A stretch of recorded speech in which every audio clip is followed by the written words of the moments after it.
നമസ്കാരം. ബ്രീസ് ടവറിലേക്ക് എല്ലാ പ്രിയ പ്രേക്ഷകർക്കും സ്വാഗതം. നോക്കാം പ്രധാന വാർത്തകൾ ആദ്യം.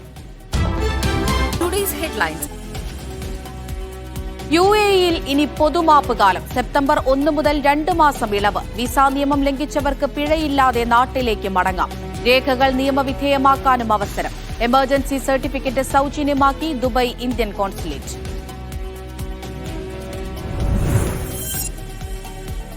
ഖത്തറിൽ ഗതാഗത നിയമലംഘനങ്ങൾക്കുള്ള പിഴയിളവ് 3 മാസത്തേക്ക് കൂടി നീട്ടി. നവംബർ 30 വരെ ഇളവോടുകൂടി പിഴയടയ്ക്കാം.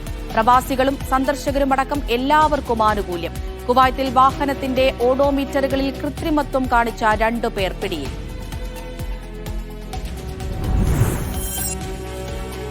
സൗദിയിൽ ഭക്ഷണ നിർമ്മാണത്തിൽ വീഴ്ച വരുത്തിയാൽ ഇനി മുതൽ കനത്ത പിഴ. മായം ചേർത്താൽ 5 ലക്ഷം റിയാൽ പിഴയടയ്ക്കണം. കാലാവധി കഴിഞ്ഞ ഉൽപ്പന്നങ്ങൾ വിറ്റാലും കർശന നടപടി. സെപ്റ്റംബർ 15 നിയമം പ്രാബല്യത്തിൽ. അഭിപ്രായങ്ങളും എതിർപ്പും അറിയിക്കാൻ അവസരം.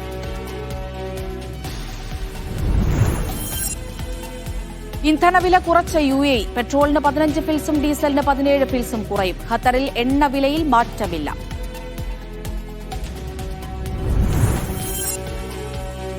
ഖത്തറിൽ വേനലവധി കഴിഞ്ഞ് നാളെ സ്കൂളുകൾ തുറക്കും. പുതിയ അധ്യയന വർഷം സ്കൂളിലെത്തുന്നത് 3.78 ലക്ഷം വിദ്യാർത്ഥികൾ. വിദ്യാർത്ഥികളെ സ്വീകരിക്കാൻ സ്കൂളുകളും അധ്യാപകരും ഒരുങ്ങി.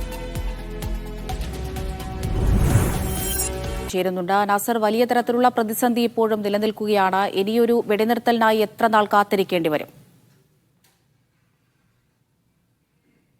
അവിടുത്തെ ഈ ഒരു അവസ്ഥയിൽ ഇപ്പോൾ ദോഹയിൽ നടന്ന ചർച്ചകൾ അല്ലെങ്കിൽ തുടർന്നുകൊണ്ടിരിക്കുന്ന ചർച്ചകളിൽ വലിയൊരു പ്രതീക്ഷ ഇപ്പോൾ പോലും ഇല്ല. കാരണം പ്രധാനമായിട്ടും ഈ ഫിലാഡൽഫി അതോടൊപ്പം തന്നെ നെറ്റ്സറിൻ ഈ 2 കേന്ദ്രങ്ങളിൽ നിന്ന് സൈനിക പിന്മാറ്റം സാധ്യമല്ല എന്നൊരു നിലപാടിൽ തന്നെ നെതന്യാഹു ഉറച്ചു നിൽക്കുകയാണ്.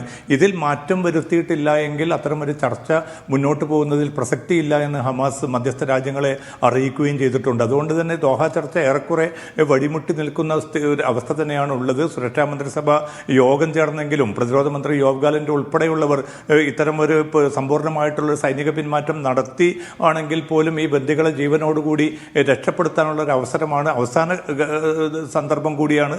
അത് പ്രയോജനപ്പെടുത്തണമെന്നൊരു നിർദ്ദേശം മുന്നോട്ട് വെച്ചു. പക്ഷേ നെതന്യാഹു അതും തള്ളുകയായിരുന്നു. താൻ രാഷ്ട്രീയമായ ഒരു തീരുമാനമാണ് കൈക്കൊണ്ടിരിക്കുന്നത്, ആ തീരുമാനമായി തന്നെ സൈന്യം മുന്നോട്ട് പോകുമെന്നാണ് യോവ് ഗാലന്റിന്റെ സാന്നിധ്യത്തിൽ തന്നെ നെതന്യാഹു അറിയിച്ചിരിക്കുന്നത്. അതേസമയം ഇന്ന് പാർലമെന്റിൽ നെതന്യാഹു നടത്തിയ പ്രതികരണത്തിൽ ചർച്ച എന്ന സാധ്യത താൻ മുന്നോട്ട് കൊണ്ടുപോകുമെന്ന് വ്യക്തമാക്കുന്നുണ്ട്. പക്ഷേ ഉപാധികളിൽ ഏതെങ്കിലും അർത്ഥത്തിൽ വിട്ടുവീഴ്ച ഉണ്ടാവുകയില്ല എന്നുകൂടി പാർലമെന്റിന് മുമ്പാകെ തന്നെ നെതന്യാഹു അറിയിച്ചിട്ടുമുണ്ട്. ഇതോടുകൂടി തന്നെയാണ് ഗസക്ക് പിന്നാലെ വെസ്റ്റ് ബാങ്കിലെ ജനീൻ പട്ടണത്തിലും അതോടൊപ്പം തന്നെ മറ്റ് പ്രദേശങ്ങളിലേക്കും ആക്രമണം വ്യാപിപ്പിക്കാനുള്ള തീരുമാനം. ഇത്തരം നടപടികളിൽ നിന്ന് പൂർണ്ണമായിട്ടുള്ള പിൻവാങ്ങണമെന്ന് അമേരിക്കയും അതോടൊപ്പം തന്നെ യൂറോപ്യൻ യൂണിയനും പലവട്ടം ആവശ്യപ്പെട്ടു എങ്കിൽ പോലും അതും കണക്കിലെടുക്കാതെയാണ് മുന്നോട്ട് പോകുന്നത്. ഇന്നിപ്പം ബെന്നി ഗാൻസ് പ്രധാനപ്പെട്ട രാഷ്ട്രീയ നേതാവ് കൂടിയാണ്. അദ്ദേഹം ആവശ്യപ്പെട്ടത് ഗസയിൽ നിന്ന് സൈന്യത്തെ പൂർണ്ണമായിട്ട് പിൻവലിക്കുകയും എന്നിട്ട് ലബനാൻ അതിർത്തിയിലേക്ക് സൈന്യത്തെ വിന്യസിക്കേണ്ടതുണ്ട്. കാരണം ഏറ്റവും കൂടുതൽ ഇസ്രായേലിനൊരു സുരക്ഷാ ഭീഷണി നേരിടുന്നത് ലബനാനിലെ ഹിസ്ബുല്ലയിൽ നിന്നാണ്. അവിടെയാണ് കൂടുതൽ സൈനിക സാന്നിധ്യം വേണ്ടത്. അതുകൊണ്ട് ഗസയിൽ ഒരു അടിയന്തര വെടിനിർത്തൽ രൂപപ്പെടുത്തണം എന്നൊരു നിർദ്ദേശമാണ് ബെന്നി ഗാൻസ് മുന്നോട്ട് വെച്ചത്. പ്രതിപക്ഷ നേതാവ് യായർ ലാപ്പിഡും മറ്റു പല നേതാക്കളും ഇതിനെ പിന്തുണയ്ക്കുന്നുണ്ട്. പക്ഷേ ഏതെങ്കിലും അർത്ഥത്തിൽ ഒരു വിട്ടുവീഴ്ച നെതന്യാഹു നടത്താത്തൊരു സാഹചര്യത്തിൽ തീർച്ചയായിട്ടും ഈ യുദ്ധം തുടരാൻ തന്നെയാണ് തീരുമാനം. 10 മാസത്തിൽ അധികമായിട്ട് തുടരുന്ന ഈ ആക്രമണം മറ്റ് ഭാഗങ്ങളിലേക്ക് കൂടി പടരാനുള്ള വലിയ സാധ്യത കൂടി നിലനിൽക്കുന്നുണ്ട്. ഇന്നും ഒരു ചെങ്കടലിൽ ഒരു കപ്പലിന് നേരെ ആക്രമണം നടത്തിയതായിട്ട് ഹൂത്തികൾ വ്യക്തമാക്കിയിട്ടുണ്ട്. ഇസ്രായേലിലേക്കുള്ള ഒരു കപ്പലും അനുവദിക്കുകയില്ല എന്ന തങ്ങളുടെ പ്രഖ്യാപിത നിലപാടിൽ മാറ്റമില്ലെന്നുകൂടി ഹൂത്തികൾ അറിയിച്ചിട്ടുണ്ട്. അതോടൊപ്പം തന്നെ ഇസ്രായേലിനെതിരെയുള്ള നേരത്തെ തന്നെ പ്രഖ്യാപിച്ചിരിക്കുന്ന പ്രതികാര നടപടി അത് അന്തർദേശീയ സമ്മർദ്ദങ്ങളൊന്നും തന്നെ അതിൽ നിന്ന് തങ്ങളെ പിന്തിരിപ്പിക്കാൻ പോവുകയില്ല എന്ന് തീർച്ചയായിട്ടും ആ പ്രതികാരം വൈകാതെ തന്നെ ഉണ്ടാകും എന്നുകൂടി ഇറാൻ നേതൃത്വവും അറിയിച്ചിട്ടുണ്ട്.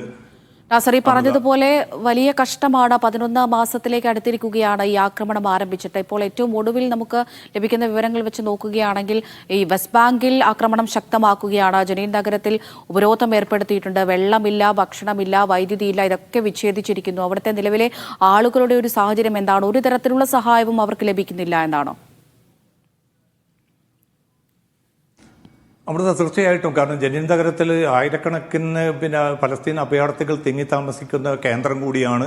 ആ ഒരു നഗരത്തെ പൂർണ്ണമായിട്ട് ഉപരോധത്തിലാക്കുക മാത്രമല്ല, ആയിരക്കണക്കിന് സൈനികരെ അങ്ങോട്ട് വിന്യസിക്കുന്നു, വ്യോമാക്രമണം നടക്കുന്നു, അതോടൊപ്പം തന്നെ വലിയ ശക്തമായിട്ടുള്ള സൈനിക നടപടികൾ തുടരുന്നു. ഇതൊന്നും ഒരുപക്ഷെ ജനീൻ വെസ്റ്റ് ബാങ്കിൽ ഇതേപോലെ ഏറെക്കുറെ സാമാന്യം സമാധാനപൂർണ്ണമായിട്ടുള്ള ജീവിതം നയിച്ച പലസ്തീനികളെ പൂർണ്ണമായിട്ട് അമർച്ച ചെയ്യുക, അല്ലെങ്കിൽ അവരുടെ എല്ലാ അർത്ഥത്തിലും അവരുടെ ജീവിക്കാനുള്ള അവകാശത്തെ പോലും നിഷേധിക്കുക എന്ന ഒരു കൃത്യമായിട്ടുള്ള അജണ്ട തന്നെയാണ് ഗസയിൽ എന്നതുപോലെ തന്നെ ഇപ്പം വെസ്റ്റ് ബാങ്കിലെ പല പ്രദേശങ്ങളിലേക്കും തുടരാൻ ആഗ്രഹിക്കുന്നു. അതിൻ്റെ ഭാഗമായിട്ടാണ് നിരപരാധികൾക്ക് എതിരായിട്ടുള്ള ഏറ്റവും നിഷ്ഠുരമായിട്ടുള്ള അവർക്കുള്ള ഏറ്റവും അടിസ്ഥാന ആവശ്യങ്ങൾ, ഭക്ഷണം, മരുന്ന് എന്നിവ പോലും നിഷേധിച്ചുകൊണ്ടുള്ള ഒരു ആക്രമണം ഇത് 10 മാസമായിട്ട് ഗസയിൽ തുടരുന്നു. അതിൻ്റെ വൈകിയുള്ള ഒരു ആവർത്തനം എന്ന് മാത്രം പറയാൻ പറ്റും ജനീൻ നഗരത്തിന് നേർക്കുള്ള ഈ ഒരു ആക്രമണം. പക്ഷേ ഇത് സൃഷ്ടിക്കുന്ന ഏറ്റവും വലിയ പ്രത്യാഘാതം എന്നത് സ്വാഭാവികമായിട്ടും ആ ചെറുത്തുനിൽപ്പ് ഈ പ്രദേശങ്ങളിലേക്ക് കൂടി വ്യാപിക്കും. ഇന്നും ജനീൻ നഗരത്തിൽ നിന്ന് ശക്തമായിട്ടുള്ള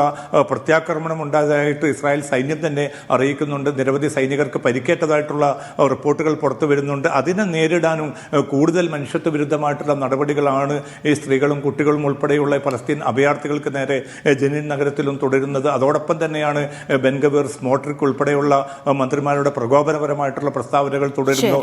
ലോക മുസ്ലിം സമൂഹം ഏറ്റവും കൂടുതൽ പവിത്രമെന്ന് കരുതുന്ന മസ്ജിദുൽ അക്സയിൽ തന്നെ ഒരു ജൂത ആരാധനാ കേന്ദ്രം ആരംഭിക്കണമെന്ന് പ്രത്യക്ഷമായി തന്നെ പരസ്യമായി തന്നെ ആവശ്യപ്പെടുന്നു. ഇതൊക്കെയും അമേരിക്കയുടെയും യൂറോപ്യൻ യൂണിയന്റെയും കടുത്ത എതിർപ്പുണ്ടായിട്ട് പോലും ഇത്തരം പ്രകോപനപരമായിട്ടുള്ള പ്രസ്താവനകളുമായി മുന്നോട്ട് പോകുന്നത് സ്ഥിതിഗതികൾ കൂടുതൽ വഷളാക്കുന്ന സാഹചര്യമാണ് രൂപപ്പെടുത്തിയിരിക്കുന്നത്. അമൃത. ശരി, MC നാസറാണ് വിശദമായ വിവരങ്ങൾ നൽകിയത്. ഖത്തറിൽ ഗതാഗത നിയമലംഘനങ്ങൾക്കുള്ള പിഴ ഇളവ് 3 മാസത്തേക്ക് കൂടി നീട്ടി. നവംബർ 30 വരെ ഇളവോടുകൂടി പിഴയടയ്ക്കാമെന്ന് ജനറൽ ഡയറക്ടറേറ്റ് ഓഫ് ട്രാഫിക് വ്യക്തമാക്കി. 50% ഇളവോടെ ട്രാഫിക് നിയമലംഘനങ്ങൾക്ക് ചുമത്തിയ പിഴ അടക്കാനുള്ള അവസരമാണ് ജനറൽ ഡയറക്ടറേറ്റ് ഓഫ് ട്രാഫിക് ഒരുക്കിയിരിക്കുന്നത്. ഇളവോടെ പിഴയടക്കാൻ ആദ്യം അനുവദിച്ച 3 മാസത്തെ കാലാവധി ഇന്ന് അവസാനിച്ചിരുന്നു. ഇതിനു പിന്നാലെയാണ് ഈ ആനുകൂല്യം 3 മാസത്തേക്ക് കൂടി ദീർഘിപ്പിച്ചതായി ആഭ്യന്തര മന്ത്രാലയത്തിന് കീഴിലെ ജനറൽ ഡയറക്ടറേറ്റ് ഓഫ് ട്രാഫിക് അറിയിച്ചത്. 3 വർഷത്തിനിടെ ലഭിച്ച പിഴകൾ ഇളവോടെ അടച്ച് നിയമ നടപടികളിൽ നിന്നും രക്ഷപ്പെടാൻ കഴിയും. സ്വദേശികൾ, പ്രവാസികൾ, ഖത്തറിൽ സന്ദർശനത്തിനെത്തിയവർ തുടങ്ങി എല്ലാ വിഭാഗം വാഹന ഉടമകൾക്കും ഈ ആനുകൂല്യം ഉപയോഗപ്പെടുത്താം. Media 1 Doha. സൗദിയിൽ ഭക്ഷണ നിർമ്മാണത്തിലെ വീഴ്ചയ്ക്ക് ഇനി മുതൽ കനത്ത പിഴ ഈടാക്കും. കാലാവധി കഴിഞ്ഞ ഉൽപ്പന്നങ്ങൾ വിറ്റാലും പിഴ കൊടുത്തു മുടിയും. സൗദി ഫുഡ് ആൻഡ് ഡ്രഗ് അതോറിറ്റിയാണ് പിഴ സംഖ്യ കുത്തനെ കൂട്ടിയത്. ഭക്ഷണത്തിന്റെയും സുരക്ഷയുടെയും കാര്യത്തിൽ ഒരു വിട്ടുവീഴ്ചയും വേണ്ടതില്ല എന്നതാണ് പുതിയ നിലപാട്. ഇതിന്റെ ഭാഗമായാണ് Saudi food and drink authority പിഴ ഉയർത്തിയത്. 3 തട്ടുകളിലായി സ്ഥാപനങ്ങളെ തരംതിരിച്ചായിരിക്കും പിഴ ഈടാക്കുക. ഭക്ഷണത്തിൽ മായം ചേർത്താലോ നിരോധിത വസ്തുക്കൾ ഉപയോഗിച്ചാലോ പിഴ 5 ലക്ഷം റിയാൽ ആയിരിക്കും. ഇത് കോർപ്പറേറ്റ് സ്ഥാപനങ്ങൾക്കാണ് ബാധകമാവുക. ഇടത്തരം സ്ഥാപനങ്ങൾക്ക് 4 ലക്ഷം റിയാൽ പിഴ നൽകണം. ചെറുകിട സ്ഥാപനങ്ങൾ 3 ലക്ഷം റിയാലും പിഴ ഒടുക്കേണ്ടി വരും. കാലാവധി കഴിഞ്ഞ വസ്തുക്കൾ വിറ്റാലും പിഴ നൽകി മുടിയും. പുതുക്കിയ പട്ടിക പ്രകാരം ഹൈപ്പർ മാർക്കറ്റ് ഉൾപ്പെടെയുള്ള വലിയ സ്ഥാപനങ്ങൾക്ക് 20,000 റിയാലായിരിക്കും പിഴ. ഇടത്തരം സ്ഥാപനങ്ങൾക്ക് 16,000 റിയാൽ അടയ്ക്കേണ്ടി വരും.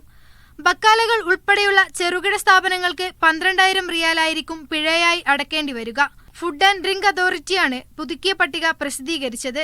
സെപ്റ്റംബർ 15-നകം ഇതിലേക്ക് അഭിപ്രായങ്ങളോ എതിർപ്പോ ഉള്ളവർക്ക് അറിയിക്കാം. അല്ലാത്ത പക്ഷം നിയമം പ്രാബല്യത്തിൽ വരും. Media 1 Makkah. ഇന്ത്യയിലെ ബജറ്റ് എയർലൈനായ സ്പൈസ് ജെറ്റ് നേരിടുന്ന സാമ്പത്തിക പ്രതിസന്ധി ഗൾഫ് സെക്ടറിലെ നിരക്കു വർധനയ്ക്ക് ആക്കം കൂട്ടിയേക്കും. ദുബൈയിൽ നിന്ന് ഇന്ത്യയിലേക്കുള്ള ചില സർവീസുകൾ കഴിഞ്ഞ ദിവസം അപ്രതീക്ഷിതമായി റദ്ദാക്കിയത് നിരവധി യാത്രക്കാരെയാണ് ബാധിച്ചത്. ഗൾഫ് ഇന്ത്യ സെക്ടറിൽ സീറ്റുകളുടെ ലഭ്യത കുറയുന്നതും പ്രവാസികൾക്ക് തിരിച്ചടിയാകും.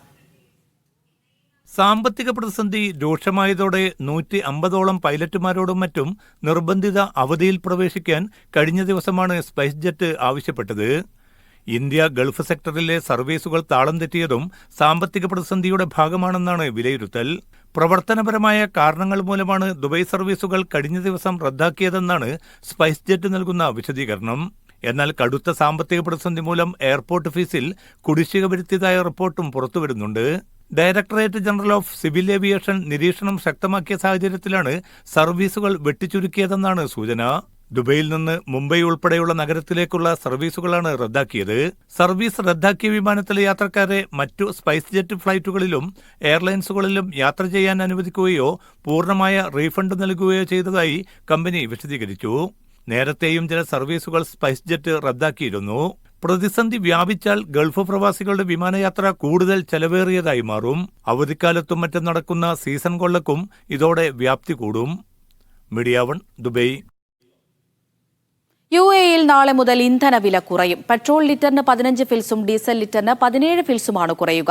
മാസങ്ങളുടെ ഇടവേളയ്ക്ക് ശേഷമാണ് UAEയിൽ ഇന്ധനവിലയിൽ കുറവ് വരുന്നത്. ഊർജ്ജ മന്ത്രാലയത്തിന് കീഴിലെ വിലനിർണ്ണയ സമിതിയാണ് UAEയിൽ ഓരോ മാസവും ഇന്ധനവില നിശ്ചയിക്കുന്നത്. പുതിയ നിരക്കനുസരിച്ച് 3 ദിർഹം 5 ഫിൽസ് വിലയുണ്ടായിരുന്ന സൂപ്പർ പെട്രോളിന്റെ വില 2 ദിർഹം 90 ഫിൽസായി കുറയും. സ്പെഷ്യൽ പെട്രോളിന്റെ വില 2 ദിർഹം 93 ഫിൽസിൽ നിന്ന് 2 ദിർഹം 78 ഫിൽസാകും. E+ പെട്രോളിന് നാളെ മുതൽ 2 ദിർഹം 71 ഫിൽസ് നൽകിയാൽ മതി. ഓഗസ്റ്റിൽ 2 ദിർഹം 86 ഫിൽസായിരുന്നു നിരക്ക്. ഡീസൽ ലിറ്ററിന് 17 ഫിൽസ് കുറച്ചപ്പോൾ നിരക്ക് 2 ദിർഹം 95 ഫിൽസിൽ നിന്ന് 2 ദിർഹം 78 ഫിൽസായി കുറഞ്ഞു. ഡീസലിന്റെ വില കുറയുന്നത് വിപണിയിൽ സാധനങ്ങളുടെ വില കുറയാനും കാരണമാകുമെന്നതിനാൽ വാഹന ഉടമകൾ മാത്രമല്ല സാധാരണക്കാരും ആശ്വാസത്തിലാണ്. Media 1 Dubai. ഖത്തറിൽ സെപ്റ്റംബർ മാസത്തിലെ ഇന്ധനവില പ്രഖ്യാപിച്ചു. ആഗസ്റ്റിലെ വിലയിൽ നിന്ന് മാറ്റമുണ്ടാകില്ല എന്ന് ഖത്തർ എനർജി അറിയിച്ചു. പ്രീമിയം പെട്രോൾ വില 1.95 ഖത്തർ റിയാലും സൂപ്പർ ഗ്രേഡിന് 2.1 ഖത്തർ റിയാലുമായി തുടരും. ഡീസലിന് 2.05 ഖത്തർ റിയാലാണ് നിരക്ക്. വേനലവധി കഴിഞ്ഞ് ഖത്തറിലെ വിദ്യാലയങ്ങൾ നാളെ തുറക്കും. 3.78 ലക്ഷം വിദ്യാർത്ഥികളാണ് പുതിയ അധ്യയന വർഷത്തിൽ സ്കൂളുകളിലെത്തുന്നത്. ഖത്തർ സർക്കാർ സ്കൂളുകളിൽ പുതിയ അധ്യയന വർഷവും ഇന്ത്യൻ സ്കൂളുകൾ ഉൾപ്പെടെയുള്ള സ്ഥാപനങ്ങളിൽ 1-ാം പാദം പൂർത്തിയാക്കിയ ശേഷവുമാണ് ക്ലാസുകൾ വീണ്ടും സജീവമാകുന്നത്. സ്കൂളും കിൻഡർ ഗാർട്ടനും ഉൾപ്പെടെ സർക്കാർ മേഖലയിൽ 303 സ്ഥാപനങ്ങളാണുള്ളത്. 1.36 ലക്ഷം വിദ്യാർത്ഥികൾ സർക്കാർ സ്കൂളുകളിലുണ്ട്. ഇതിനു പുറമെ വിവിധ ഇന്ത്യൻ സ്കൂളുകളടക്കം കമ്മ്യൂണിറ്റികളുടേതായി 300-ലേറെ സ്കൂളുകളും ഖത്തറിലുണ്ട്. സ്വകാര്യ മേഖലയിൽ 2.41 ലക്ഷം വിദ്യാർത്ഥികളാണുള്ളത്. ഇവരിൽ 48,319 പേർ സ്വദേശി വിദ്യാർത്ഥികളാണ്. പുതിയ അധ്യയന വർഷത്തിൽ 13 പുതിയ സ്വകാര്യ സ്കൂളുകൾക്കും കിൻഡർ ഗാർട്ടനുകൾക്കും പ്രവർത്തനാനുമതി നൽകിയിട്ടുണ്ട്. സ്കൂൾ അധ്യാപകരും ജീവനക്കാരും ഉൾപ്പെടെയുള്ളവർ ഈ മാസം 25ഓടെ തന്നെ സജീവമായിരുന്നു. Media 1 Doha. കുവൈത്തിൽ വാഹനത്തിന്റെ ഓഡോമീറ്ററുകളിൽ കൃത്രിമം കാണിച്ച 2 പേർ പിടിയിൽ. അൽറായിൽ പ്രവർത്തിക്കുന്ന കാർ വർക്ക്ഷോപ്പിൽ നിന്നാണ് കൃത്രിമത്വം കാണിച്ച ടെക്നീഷ്യന്മാരെ ട്രാഫിക് ഡിപ്പാർട്ട്മെന്റ് പിടികൂടിയത്. മീറ്റർ കൃത്രിമം നടത്താൻ ഉപയോഗിച്ച ഉപകരണങ്ങളെല്ലാം അധികൃതർ കണ്ടുകെട്ടി. നിയമലംഘനം കണ്ടെത്തിയതിനെ തുടർന്ന് വാണിജ്യ മന്ത്രാലയം ഗ്യാരേജ് അടച്ചുപൂട്ടി. പ്രതികളെ തുടർ നടപടികൾക്കായി ബന്ധപ്പെട്ട വകുപ്പുകൾക്ക് കൈമാറിയതായി അധികൃതർ അറിയിച്ചു.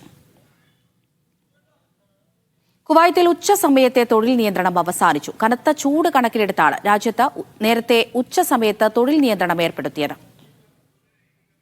ചൂട് കനത്തതോടെ ജൂൺ 1 മുതൽ ഓഗസ്റ്റ് 31 വരെ രാവിലെ 11നും 4നും ഇടയിൽ പുറം തൊഴിലാളികൾക്ക് ഏർപ്പെടുത്തിയ നിയന്ത്രണം ഇന്ന് അവസാനിക്കും.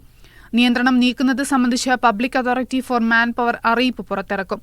നിയന്ത്രണം നീട്ടാൻ സാധ്യതയില്ലെന്നാണ് സൂചന. ഇതോടെ സെപ്റ്റംബർ 1 മുതൽ തൊഴിൽ സമയം സാധാരണ നിലയിലേക്ക് മാറും.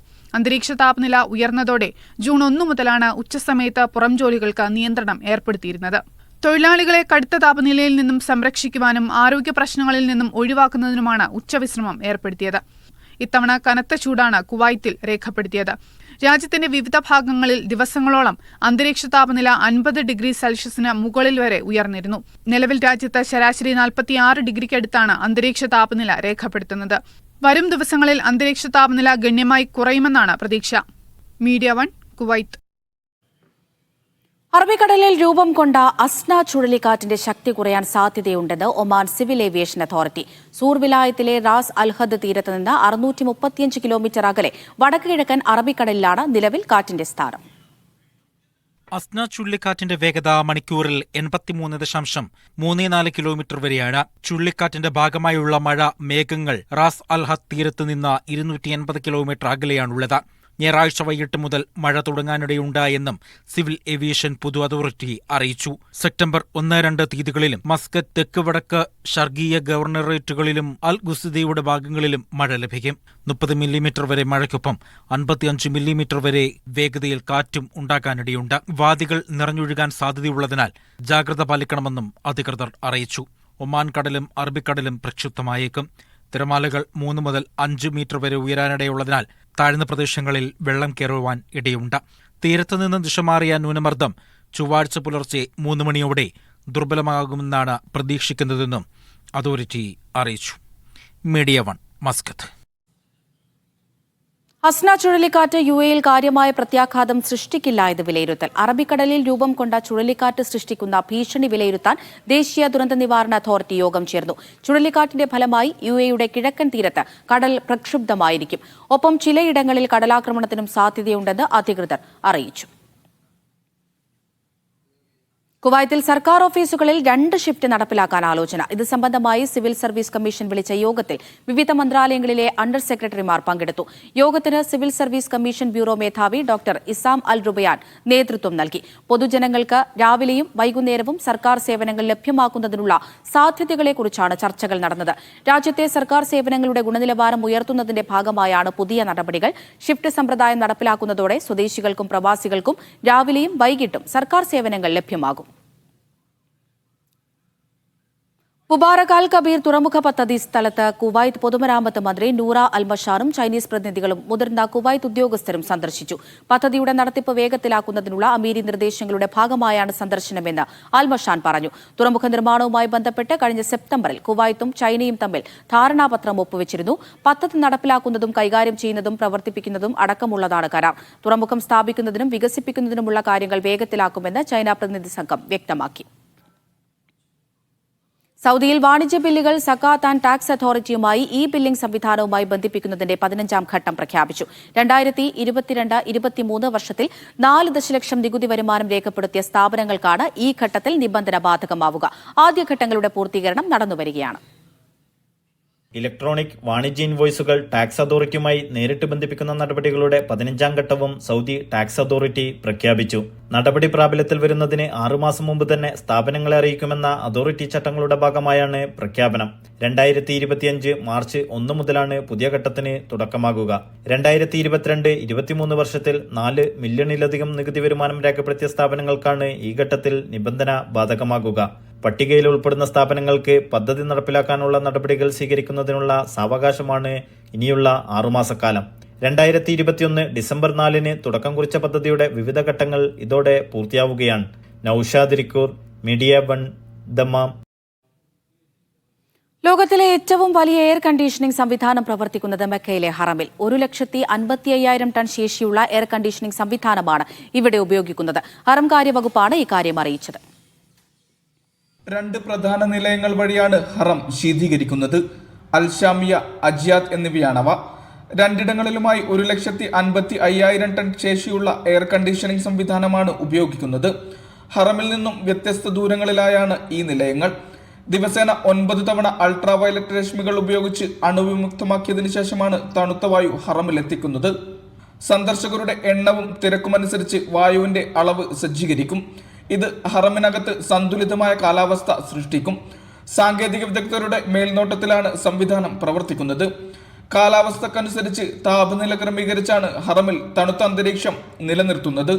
Mishal Cherpulassery, media 1, Riyadh. യുഎഇയിൽ നാളെ മുതൽ പൊതുമാപ്പ് നിലവിൽ വരും. വിസ നിയമം ലംഘിച്ചവർക്ക് അടുത്ത 2 മാസം പിഴയില്ലാതെ നാട്ടിലേക്ക് മടങ്ങാം. യുഎഇയിൽ തുടരാൻ ആഗ്രഹിക്കുന്നവർക്ക് രേഖകൾ നിയമവിധേയമാക്കാം. പാസ്പോർട്ട് നഷ്ടപ്പെട്ട ഇന്ത്യക്കാർക്ക് നൽകുന്ന എമർജൻസി സർട്ടിഫിക്കറ്റ് സൗജന്യമാക്കാൻ ദുബായ് ഇന്ത്യൻ കോൺസുലേറ്റ് തീരുമാനിച്ചു. അടുത്ത 2 മാസത്തിനകം വിവിധ രാജ്യക്കാരായ ആയിരക്കണക്കിന് പ്രവാസികൾ പൊതുമാപ്പ് ആനുകൂല്യത്തിൽ നാട്ടിലേക്ക് മടങ്ങുമെന്നാണ് പ്രതീക്ഷിക്കുന്നത്. UAE സർക്കാരും വിവിധ നയതന്ത്ര കാര്യാലയങ്ങളും വിപുലമായ സംവിധാനങ്ങളാണ് ഇതിനായി ഒരുക്കുന്നത്. ദുബൈയിലെ 86 ആമർ സെന്ററുകളിൽ അപേക്ഷ സ്വീകരിക്കാൻ സൗകര്യമുണ്ടാകും. പാസ്പോർട്ട് നഷ്ടപ്പെട്ടവർക്ക് കോൺസുലേറ്റിൽ സൗജന്യമായി എമർജൻസി സർട്ടിഫിക്കറ്റിന് അപേക്ഷിക്കാമെന്ന് ദുബൈയിലെ ഇന്ത്യൻ കോൺസുലേറ്റ് അറിയിച്ചു. രേഖകൾ ശരിയാക്കി UAEയിൽ തുടരേണ്ടവർക്ക് കുറഞ്ഞ കാലാവധിയുള്ള പാസ്പോർട്ടിന് അപേക്ഷിക്കാം. ഇതിനായി BLS കേന്ദ്രങ്ങളെ അപ്പോയിന്റ്മെന്റ് ഇല്ലാതെ തന്നെ സമീപിക്കാമെന്ന് കോൺസുലേറ്റ് അറിയിച്ചു. കോൺസുലേറ്റിലും അവീറിലെ എമിഗ്രേഷൻ കേന്ദ്രത്തിലും പൊതുമാപ്പ് അപേക്ഷകരെ സഹായിക്കാൻ സെപ്റ്റംബർ 2 മുതൽ കൗണ്ടറുകൾ സജ്ജമാകും. പൊതുമാപ്പ് കാലത്ത് BLS കേന്ദ്രങ്ങൾ ഞായറാഴ്ചകളിലും സജീവമാകും. പൊതുമാപ്പ്, യാത്രാരേഖകൾ എന്നിവയുമായി ബന്ധപ്പെട്ട സംശയങ്ങൾക്ക് 050943311 എന്ന നമ്പറിൽ കോൺസുലേറ്റ് അധികൃതരെ വിളിക്കാം. 80046342 എന്ന നമ്പറിൽ പ്രവാസി ഭാരതീയ സഹായതാ കേന്ദ്രം 24 മണിക്കൂറും സജ്ജമായിരിക്കും. പിഴയില്ലാതെ നാട്ടിലേക്ക് മടങ്ങാൻ അനുമതി ലഭിക്കുന്നവർ 14 ദിവസത്തിനകം രാജ്യം വിടണം. Media 1 Dubai. സൗദിയിലെ വിവിധ പ്രദേശങ്ങളിൽ കനത്ത മഴ തുടരുമെന്ന് കാലാവസ്ഥാ കേന്ദ്രം. മക്കയടക്കം വിവിധയിടങ്ങളിൽ ചൊവ്വാഴ്ച വരെ ശക്തമായ ഇടിമിന്നലിനും കാറ്റിനും സാധ്യതയുണ്ട്. മഴ മൂലമുണ്ടാകുന്ന അപകടങ്ങൾ ഒഴിവാക്കാനായി സിവിൽ ഡിഫൻസിന്റെ മുന്നറിയിപ്പുമുണ്ട്. സൗദിയിലെ വിവിധ പ്രദേശങ്ങളിൽ കനത്ത മഴ തുടരുകയാണ്. വരും ദിവസങ്ങളിലും മഴ തുടരുമെന്നാണ് മുന്നറിയിപ്പ്. മക്കയടക്കം വിവിധയിടങ്ങളിൽ ചൊവ്വാഴ്ച വരെ ശക്തമായ ഇടിമിന്നലും കാറ്റിനും ആലിപ്പഴ വർഷത്തിനും സാധ്യതയുണ്ട്. മദീനയിലും സൗദിയിലെ മലയോര മേഖലയിലും കഴിഞ്ഞ ദിവസങ്ങളിൽ കനത്ത മഴ ലഭിച്ചിരുന്നു. റിയാദിൽ നേരിയതോ മിതമായതോ ആയ മഴയ്ക്കൊപ്പം ശക്തമായ കാറ്റും പ്രതീക്ഷിക്കാം. Medina, Al Baha, Asir, Jazan, Najran എന്നിവയുൾപ്പെടെയുള്ള പ്രദേശങ്ങളിൽ മിതമായതോ കനത്തതോ ആയ മഴ ലഭിക്കുമെന്നാണ് പ്രതീക്ഷിക്കുന്നത്. അതേസമയം കസീം, ഹായിൽ, കിഴക്കൻ മേഖലകൾ തുടങ്ങിയ പ്രദേശങ്ങളിൽ നേരിയ മഴ ലഭിച്ചേക്കും. പൗരന്മാരോടും താമസക്കാരോടും ജാഗ്രത പാലിക്കാൻ നിർദ്ദേശമുണ്ട്. വെള്ളപ്പൊക്ക സാധ്യതയുള്ള പ്രദേശങ്ങളിലേക്കുള്ള യാത്ര ഒഴിവാക്കാനും വിവിധ മാധ്യമങ്ങളിലൂടെ നൽകുന്ന സുരക്ഷാ മാർഗനിർദ്ദേശങ്ങളും കാലാവസ്ഥാ മുന്നറിയിപ്പുകളും പാലിക്കാനും സിവിൽ ഡിഫൻസ് ഡയറക്ടറേറ്റ് അഭ്യർത്ഥിച്ചു. കനത്ത മഴയുള്ള പ്രദേശങ്ങളിൽ രാത്രി യാത്ര ഒഴിവാക്കണമെന്നും നിർദ്ദേശമുണ്ട്. കഴിഞ്ഞ ദിവസം മുന്നറിയിപ്പ് വകവെക്കാതെ വെള്ളച്ചാട്ടത്തിലിറങ്ങിയ 2 പേർ മക്കയിൽ മരിച്ചിരുന്നു. Vishal Cherpulassery, media 1, Riyadh. Saad al Abdullah academy ഹോസ്പിറ്റലിൽ കുവൈത്ത് ആരോഗ്യമന്ത്രി ഡോക്ടർ അഹമ്മദ് അൽ അവദി സന്ദർശനം നടത്തി. അക്കാദമിയുടെ director general brigadier Ali Jasim al വാഹിബും ആരോഗ്യ പ്രവർത്തകരും ചേർന്ന് മന്ത്രിയെ സ്വീകരിച്ചു. അക്കാദമിയിൽ പ്രവേശനം നേടുന്ന വിദ്യാർത്ഥികളുടെ മെഡിക്കൽ നടപടിക്രമങ്ങൾ പൂർത്തിയാക്കുന്നതിനുള്ള ഒരുക്കങ്ങൾ മന്ത്രി പരിശോധിച്ചു. സാദ് അൽ അബ്ദുള്ള അക്കാദമി ഹോസ്പിറ്റലിന് എല്ലാവിധ സാങ്കേതിക പിന്തുണയും നൽകാനുള്ള ആരോഗ്യ മന്ത്രാലയത്തിന്റെ പ്രതിജ്ഞാബദ്ധത അദ്ദേഹം ഊന്നിപ്പറഞ്ഞു. ആരോഗ്യ മന്ത്രാലയം under secretary doctor Abdul Rahman al Mudairi, മുതിർന്ന ആഭ്യന്തര മന്ത്രാലയം ഉദ്യോഗസ്ഥർ എന്നിവർ സന്നിഹിതരായിരുന്നു. ഖത്തറിലെ ഇന്ത്യൻ എംബസി സംഘടിപ്പിക്കുന്ന മീറ്റ് ദി അംബാസഡർ സെപ്റ്റംബർ 5 നടക്കും. ഖത്തറിലെ പ്രവാസികൾക്ക് അംബാസഡർക്ക് മുൻപാകെ പ്രശ്നങ്ങൾ അവതരിപ്പിക്കാനും പരിഹാരം കാണാനുമുള്ള അവസരമാണിത്. വ്യാഴാഴ്ച വൈകിട്ട് 3 മുതലാണ് പരിപാടി. ഉച്ചയ്ക്ക് 2 മുതൽ 3 വരെ രജിസ്ട്രേഷൻ സൗകര്യം ഉണ്ടായിരിക്കും. 3 മുതൽ 5 മണി വരെ എംബസിയിൽ നേരിട്ട് ഹാജരായി ഓപ്പൺ ഹൌസിൽ പങ്കെടുക്കാം. Doctor APJ Abdul Kalam study centre excellence award നേടിയ യാംബുവിൽ നിന്നുള്ള വ്യവസായികളെ ആദരിച്ചു. യാംബു ഫുട്ബോൾ അസോസിയേഷനാണ് പരിപാടി സംഘടിപ്പിച്ചത്. യാംബു ഇന്ത്യൻ ഫുട്ബോൾ അസോസിയേഷന്റെ നേതൃത്വത്തിലുള്ളവരാണ് അവാർഡ് ജേതാക്കളായ അറാഡ്കോ മാനേജിംഗ് ഡയറക്ടർ അബ്ദുൽ ഹമീദും Radwa Gulf managing director Babukuttan സിപ്പിളയും. ഇവരെയാണ് ചടങ്ങിൽ ആദരിച്ചത്. യാംബു ഫുട്ബോൾ അസോസിയേഷൻ പുരസ്കാരം നൽകുന്ന സ്നേഹാദരവിന് ഒരുപാട് നന്ദി പറഞ്ഞുകൊള്ളുകയാണ്.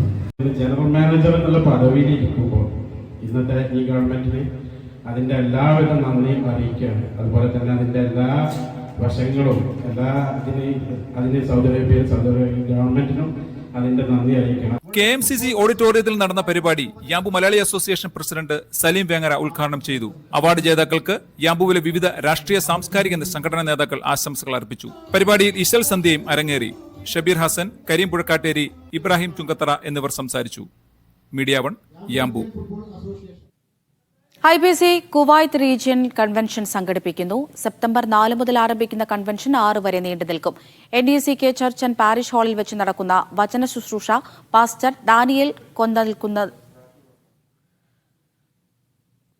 ഡാനിയൽ കൊന്നനിൽക്കുന്നതിൽ നിർവഹിക്കും. IPC കുവൈത്ത് റീജിയൻ സ്ക്വയർ ഗാന ശുശ്രൂഷയ്ക്ക് നേതൃത്വം നൽകും.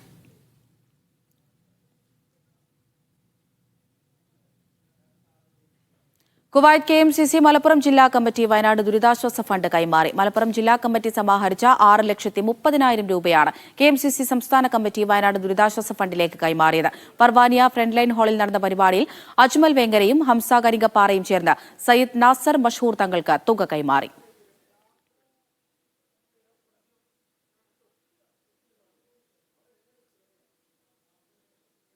ഖത്തറിൽ അപകടത്തിൽ പരിക്കേറ്റ് ചികിത്സയിലായിരുന്ന തിരൂർ ആലിൻചുവട് സ്വദേശി മരിച്ചു. ഹമദ് ആശുപത്രി ജീവനക്കാരനായ പൊട്ടച്ചോല ഹംസ ഹാജിയാണ് മരിച്ചത്. 72 വയസ്സായിരുന്നു. ഹമദ് ആശുപത്രിക്ക് വെച്ച് ഹംസ ഹാജി സഞ്ചരിച്ച സൈക്കിളിൽ ഫുഡ് ഡെലിവറി കമ്പനിയുടെ ബൈക്ക് ഇടിക്കുകയായിരുന്നു. KMCC അൽ ഇസാൻ മയ്യത്ത് പരിപാലന കമ്മിറ്റി നേതൃത്വത്തിൽ നടപടികൾ പൂർത്തിയാക്കിയ ശേഷം നാളെ മൃതദേഹം നാട്ടിലെത്തിക്കും.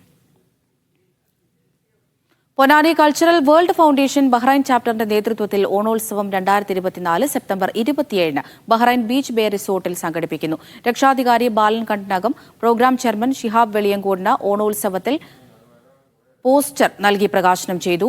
ഷഫീഖ് പാലപ്പെട്ടി, മുഹമ്മദ് മാറഞ്ചേരി, നസീർ പൊന്നാനി എന്നിവർ സംസാരിച്ചു. വിവിധ ഗൾഫ് നഗരങ്ങളിലെ താപനില പരിശോധിക്കാം. കുവൈറ്റ് സിറ്റി കുറഞ്ഞ താപനില 34 ഡിഗ്രി സെൽഷ്യസ്, കൂടിയ താപനില 45 ഡിഗ്രി സെൽഷ്യസ്. മനാമ കുറഞ്ഞ താപനില 32 ഡിഗ്രി സെൽഷ്യസ്, കൂടിയ താപനില 43 ഡിഗ്രി സെൽഷ്യസ്. ദോഹ കുറഞ്ഞ താപനില 27 ഡിഗ്രി സെൽഷ്യസ്, കൂടിയ താപനില 43 ഡിഗ്രി സെൽഷ്യസ്. മസ്കത്ത് കുറഞ്ഞ താപനില 28 ഡിഗ്രി സെൽഷ്യസ്, കൂടിയ താപനില 33 ഡിഗ്രി സെൽഷ്യസ്. സലാല കുറഞ്ഞ താപനില 24 ഡിഗ്രി സെൽഷ്യസ്, കൂടിയ താപനില 27 ഡിഗ്രി സെൽഷ്യസ്. ദുബായ് കുറഞ്ഞ താപനില 31 ഡിഗ്രി സെൽഷ്യസ്, കൂടിയ താപനില 40 ഡിഗ്രി സെൽഷ്യസ്. അബുദാബി കുറഞ്ഞ താപനില 33 ഡിഗ്രി സെൽഷ്യസ്, കൂടിയ താപനില 42 ഡിഗ്രി സെൽഷ്യസ്. വിനിമയ നിരക്ക്. സൗദി റിയാൽ 22 രൂപ 35 പൈസ, UAE ദിർഹം 22 രൂപ 84 പൈസ, ഖത്തർ റിയാൽ 23 രൂപ 4 പൈസ, ഒമാനി റിയാൽ 217 രൂപ 95 പൈസ, കുവൈറ്റ് ദിനാർ 274 രൂപ 47 പൈസ, ബഹ്റൈൻ ദിനാർ 222 രൂപ 89 പൈസ. KMCC ഖത്തർ വണ്ടൂർ മണ്ഡലം കമ്മിറ്റി ഭാഷാ സമര അനുസ്മരണ സമ്മേളനം സംഘടിപ്പിക്കുന്നു. അടുത്ത വെള്ളിയാഴ്ച തുമ്മാമയിലെ KMCC ആസ്ഥാനത്ത് നടക്കുന്ന സമ്മേളനത്തിൽ യൂത്ത് ലീഗ് സംസ്ഥാന സെക്രട്ടറി PK ഫിറോസ്, ഫരീദ് റഹ്മാനി തുടങ്ങിയവർ സംസാരിക്കും. ഖത്തർ KMCC സംസ്ഥാന പ്രസിഡന്റ് ഡോക്ടർ അബ്ദുസ് സമദ് ഉദ്ഘാടനം ചെയ്യും.